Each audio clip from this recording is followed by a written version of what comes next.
नमस्कार. हवामान अंदाज आणि बातम्या या आपल्या यूट्यूब चॅनलमध्ये मी किरण वाघमारे तुम्हा सर्वांचं स्वागत करतो.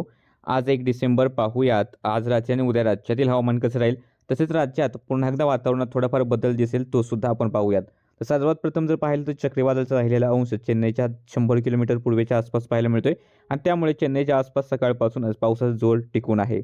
यासोबतच राज्यात उत्तरेकडून वाहणारे थंड वारे वाहत आहेत. त्यामुळे राज्यात बऱ्याच ठिकाणी कडाक्याची थंडी पुन्हा एकदा पडू लागली आणि थंडीची लाट किंवा लाट सदृश स्थिती हे राज्यात पाहायला मिळते. आणि जर आपण या सिस्टीमचं जर पाहिलं सिस्टीम ह्या चेन्नईच्या आसपासच्या भागांमध्ये कमकुवत होईल उद्यापर्यंत आणि त्याचा राहिलेला अंश जो असेल तो पश्चिमेकडे जाईल असा अंदाज मॉडेल दाखवत आहेत. आणि ते पश्चिमेकडे जाताना राज्याकडे पूर्वेकडून बाष्पयुक्त वारेसुद्धा पोहोचण्याचा अंदाज आहे. त्या अगोदर राज्यात पुढील 1 ते 2 दिवस थंडीची लाट पाहायला मिळेल. मध्य महाराष्ट्र असेल, मराठवाडा असेल, विदर्भ असेल, थंडीची लाट किंवा थंडीच्या लाट सदृश स्थिती या भागांमध्ये आपल्याला पाहायला मिळण्याचा अंदाज आहे.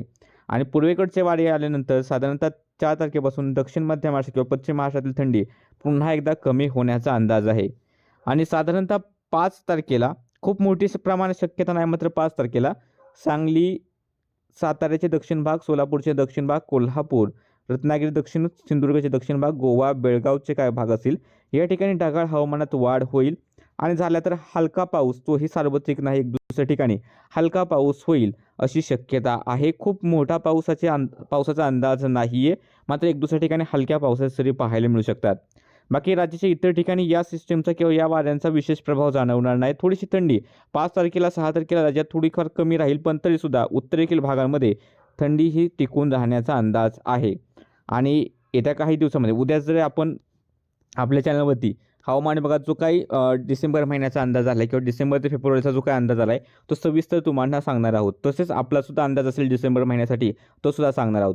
तर बाकी इशारे जर पाहिले तर उद्या सकाळपर्यंतसाठी हा इशारा आहे. त्यामुळे या ठिकाणी जर तारीख 1 लिहिली असेल तर हा इशारा उद्या सकाळच्या 8:30पर्यंत असल्यामुळे नंदुरबार, धुळे, जळगाव या ठिकाणी थंडीची लाटेचा अलर्ट आहे. त्यानंतर नाशिक पूर्व, नाशिक घाट, अहिल्यानगर, पुणे पूर्व, पुणे घाट या ठिकाणी सुद्धा थंडीच्या लाटेचा इशारा देण्यात आलेला आहे. आणि त्यानंतर परवा सकाळसाठीचा इशारा पाहिला तर नंदुरबार, धुळे, जळगाव, नाशिक पूर्व, नाशिक घाट, अहिल्यानगर, पुणे पूर्व, पुणे घाट आणि सोलापूर जिल्हा या ठिकाणी हवामान विभागाने थंडीच्या लाटेचे इशारे दिलेले आहेत. बाकी सध्याच्या अपडेटमध्ये इतकंच. दररोज हवामानाचे अंदाज पाहण्यासाठी चॅनल सबस्क्राईब करा, व्हिडिओ लाईक आणि शेअर करायला विसरू नका.